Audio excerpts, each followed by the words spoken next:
This episode answered the age-old question, how does a Viking deal with a headache?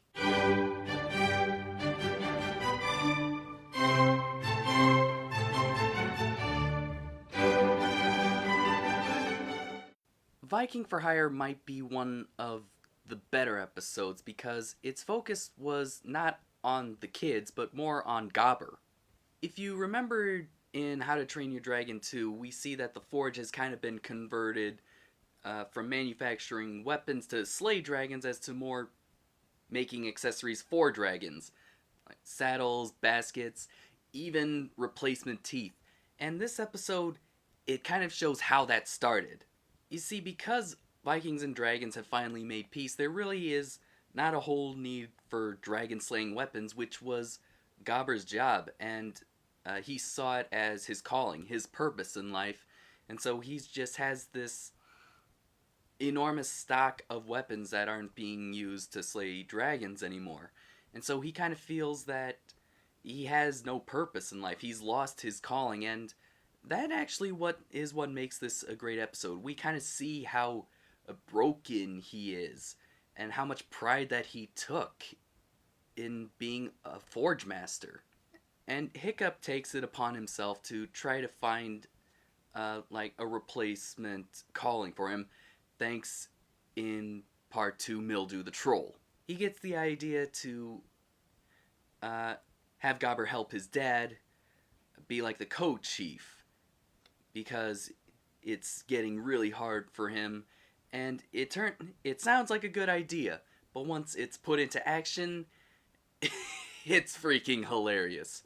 He names baby girl Magnus, even commenting on how it's not going to look like a girl, settling a purchase dispute between Mulch and Bucket by just giving them weapons and having them bludgeon each other, and then fixing a broken ship by replacing it with iron sheets, and then it proceeds to sink into the ocean.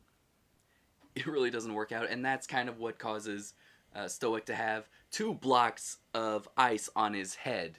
So because of how disastrous that experiment was, the chief decides to, well, he tells Hiccup to bring Gobber to the academy to, help train them. And, well, if you remember from the first movie, the dragons experience, they don't really take too well due to past experience. It doesn't even help that Gobber actually brings his weapons along, and it scares them away from the academy. And Gobber is just all nonchalant, thinking like, yes, I didn't like school either. So after the kids get their dragons back, well, except for Toothless, Hiccup gets the idea that maybe he should make saddles, and Gobber is just overjoyed, and he brings his saddles back the next day. But again, because we still have about 10 minutes left, they're a little too weapony. I mean, the twins get catapults that launch rocks in the back of their dragons' heads. Fishlegs' saddle is too heavy because it has mace. Astrid's saddle has a big horn on it that scares Stormfly. All while this is happening, Hookfang is being uncooperative.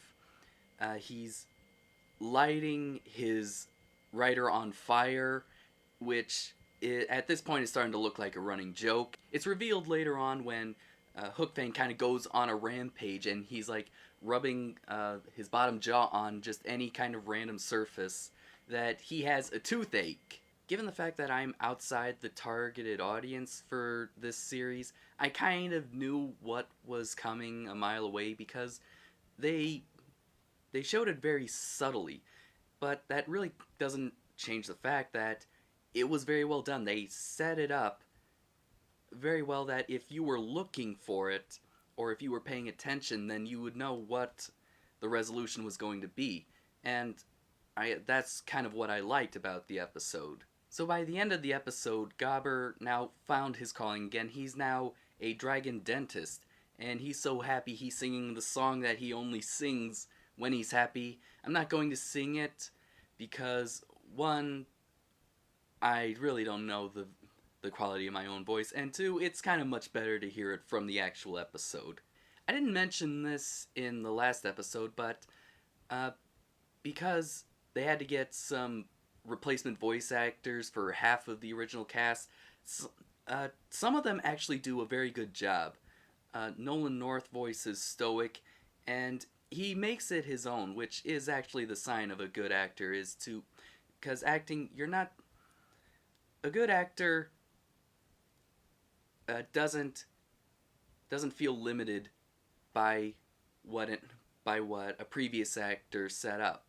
He tries to make it his own, and that's what Nolan North did with Stoic. The voice of Gobber, on the other hand, does kind of a very good job of sounding almost exactly like Craig Ferguson. It does sound a little off. He gets the inflection, he kind of gets the accent right. I mean, it is pretty damn close to being Craig Ferguson who voices Gobber.